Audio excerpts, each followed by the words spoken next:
Hi, my name's Ron, and I'm grateful to be a recovering alcoholic and addict.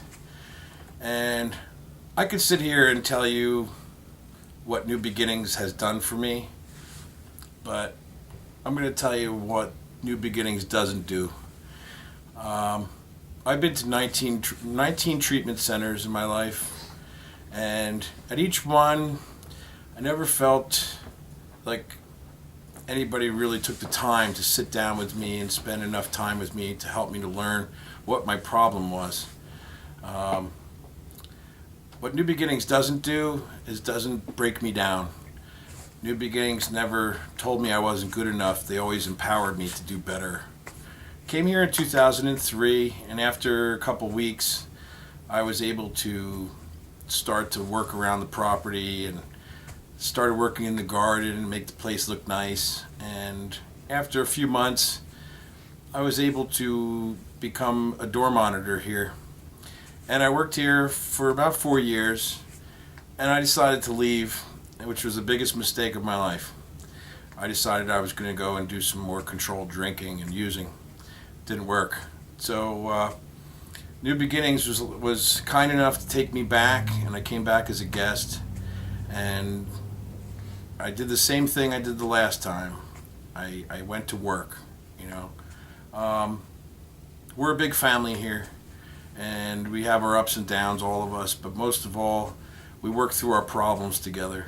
That's one of the greatest things that I've ever seen here is one addict helping another addict. It's without parallel. So basically, we have a very easy life here. It's basically, you know, waking up in the morning and, you know, having some structure. I make my bed every morning, and by the time I go to bed at night, I come back to my room and I see that I started off my day on a spiritual path. And basically, New Beginnings is a spiritual kindergarten.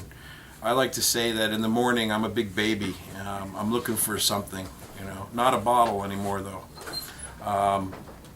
Throughout my day, I'm in kindergarten. I go to morning meetings and I have a chore to do and work to do, and I start to learn throughout the day. And by the afternoon, I'm in high school. You know, I'm starting to soak things in, and I'm learning something every day. And they say from recovery and in treatment, you never graduate. So I'm constantly in college at night. You know, and that's how I look at it. You know, remaining teachable and accountable, and New Beginnings saved my life. I have a lot of friends now that are still in treatment here, and I have a lot of friends out there who went through New Beginnings, and I talk to sometimes on a day-to-day basis, and they're still in recovery and keep in touch with us. But bottom line is that you have to trust someone else. You know, I thought I could do it alone. I thought that I had all the answers, and when I came here, I learned specifically that I was believing a big lie, you know, that I could use successfully. And through the teachings of Reverend Karen Coughlin and Reverend Kevin Coughlin and the staff that was here before me, I was able to learn that, you know, I have a disease. I have a disease of addiction, and that's okay. You know, I basically don't feel any shame or guilt for being an addict. It's actually made me the person that I am, but I had to do something about it. My family was addicted to me. My mother, while I was here, remained sick, and I was getting better and I was being taught, but I wasn't there most of my life for my family. And that's one thing that I've learned is being selfless instead of self-centered, doing things for other people, you know, service work, and being there for other people. It's a wonderful thing, and I could say to the families and parents that, you know, out of the 19 treatment centers that I went to prior to here, they helped me. I won't deny that they didn't help me, but I felt once I stepped on New Beginnings property, I felt like I was in God's house. And my higher power is good orderly direction, God doing the next right thing.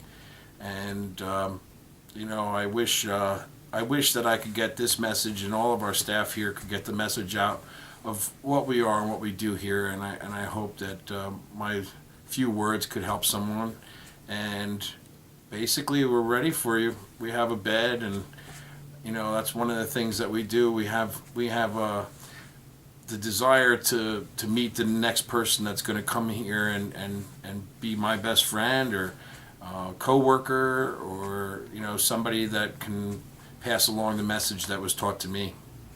So good luck. Hope to see you here. Thanks.